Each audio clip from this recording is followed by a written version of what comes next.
This is the story of Liu Xiaobo, scholar, human rights activist, Nobel recipient, and political prisoner. The face of the Chinese struggle against authoritarian control.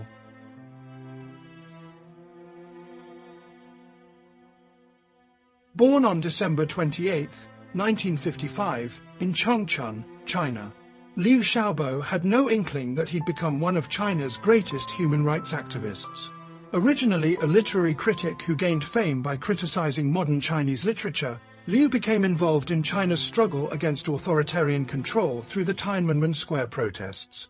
He was hooked, and from there he began to protest against the poor treatment of Chinese citizens by its government, organizing rallies and continuing to voice support for those wrongfully imprisoned in the struggle against the authoritarian government.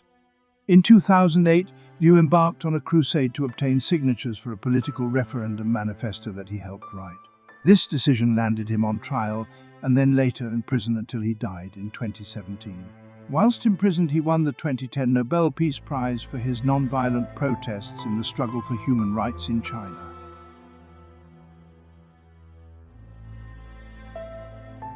Liu utilized a variety of techniques to spread his messages, but like his idols Gandhi and Havel, he preferred to use non-violent techniques. Some of his most commonly used were writing, which he used to criticize modern China even before becoming an activist, and speaking, which he used to great effect during the Tiananmen Square protests, and to inspire even more generations of activists.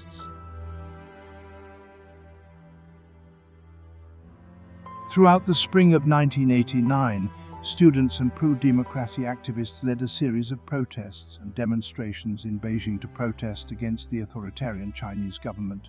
In response to these protests and demonstrations, the Chinese government declared martial law, giving their military emergency power. This did nothing but stir the already overflowing pot of anger and dissent, and it culminated in a hard government crackdown on the protesters in Tiananmen Square on the night of June 3-4. This crackdown, which was more colloquially known as the Tiananmen Square Massacre, is where we began to see Liu Xiaobo's true colors. Throughout the night, he worked tirelessly to ensure the safety of the protesters and was instrumental in reducing the bloodshed on that horrible night. His efforts in persuading people to leave the square and his de-escalation negotiations with the military police helped save hundreds of lives, and even earned him the honor of being named one of the four Junzis, or superior men of Tiananmen Square. But Liu's involvement didn't start there, and it certainly didn't end there either. Even before the massacre, Liu's role was crucial. He acted as an advisor to the protesters, a negotiator with the government, and a fellow protester. He even joined the protesters in their hunger strikes and ensured that everyone was being properly cared for.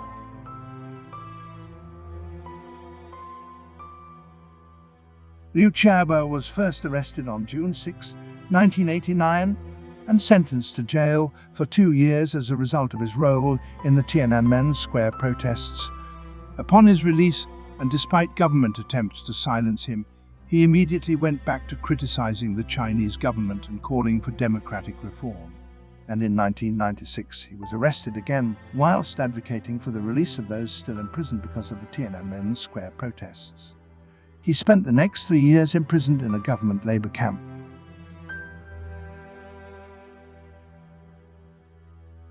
In 2008, Liu Xiaobo joined up arms with a group of intellectuals fighting for government reform to draft a 19-point political manifesto calling out the government and demanding democratic reform.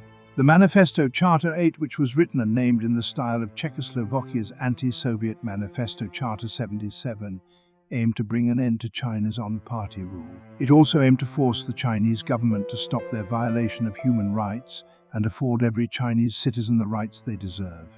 The opening paragraph of the Charter states this year is the 100th year of China's constitution, the 60th anniversary of the Universal Declaration of Human Rights, the 30th anniversary of the birth of the Democracy Wall, and the 10th year since China signed the International Covenant on Civil and Political Rights.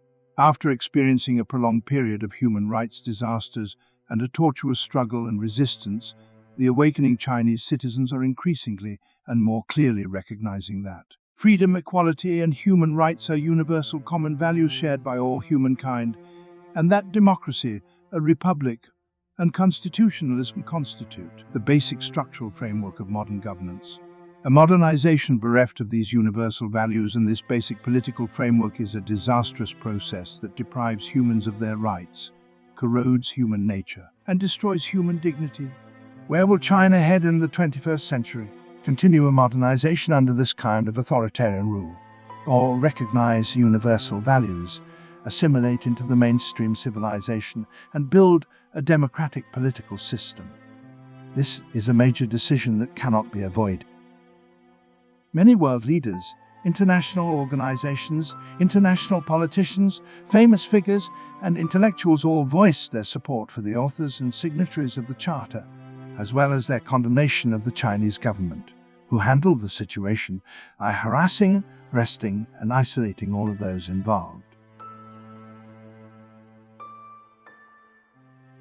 One such person harassed and arrested by the Chinese government for their involvement in Charter 8 was Liu Xiaobo. He was detained by police just hours before Charter 8 was published to the world. He was held for a year and then put on trial in June of 2009, a trial where Liu wasn't even allowed to speak. As he would later say, to kill free speech is to insult human rights, to stifle human nature, and to suppress truth. Liu Xiaobo's trial highlighted the failure of the Chinese government, not just to the citizens, but to the international community. Following the trial, Liu was sentenced to 11 years in prison on charges of incitement to subvert state power. Many world leaders, including then United States President Barack Obama, wrote appeals to the Chinese government in an attempt to get Liu released. But to no avail, as Liu remained incarcerated in the inhumane conditions that he had been fighting against. Whilst Liu was imprisoned, his wife and his associates were placed under constant surveillance, preventing them from living life, something that many saw as unjust.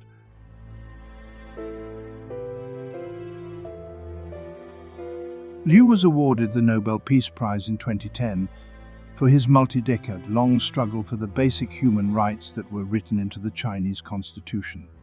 Read aloud at the ceremony was the speech "I Have No Enemies," a speech that Liu had prepared for his trial but was denied the ability to read. One of the most moving parts of the speech is the passage, "I have no enemies and no hatred. None of the police who have monitored, arrested, and interrogated me, the prosecutors who prosecuted me, or the judges who sentenced me, are my enemies." He fought against and was punished by a system with no regard for human rights, and for that, he was also awarded the 2010 Alison Desforges Award for Extraordinary Activism.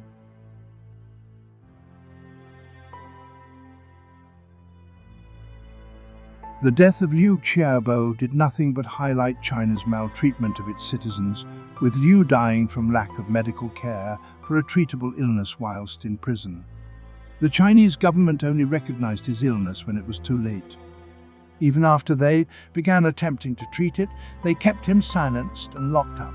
They refused to allow him to travel abroad to receive the care he needed, despite the requests from foreign doctors, effectively hastening his death. Can't operate, can't do radiotherapy, can't do chemotherapy. These were the words Liu Xiaobo's wife used to describe the situation and lack of care her husband was receiving. Many condemned China for their treatment of Liu and blamed them for his death. One such person is Berit Reiss-Andersen, the chairwoman of the Norwegian Nobel Committee, who stated simply, "The Chinese government bears a heavy responsibility for his premature death."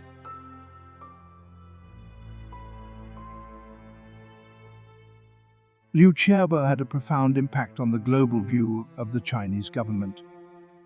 His imprisonment and premature death caused a breakdown in Chinese trade with the Western world, with nations such as Norway even sanctioning and cutting ties with China.